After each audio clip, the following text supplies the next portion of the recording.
In this video, I will show you how to make an arrow in Word document like this. You can draw different types of arrows and you can also rotate the arrows like this, and you can place them anywhere in the Word document. Let's get started. To make an arrow, go up to insert option, and under the insert option you will see here shapes. Under the shapes, if you want to draw a line arrow, you can select line arrows amongst this option, or if you want to draw block arrows, then select the arrows from here, then draw the arrow.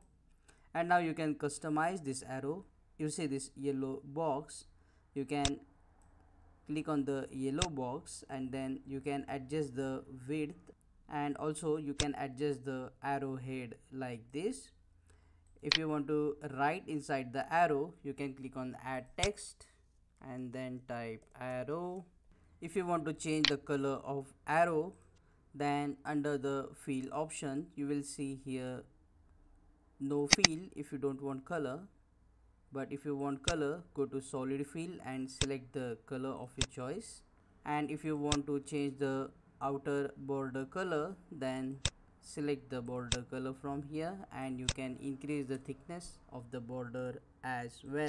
Check out these useful videos shown on screen to learn Microsoft Word quickly, and don't forget to comment and subscribe.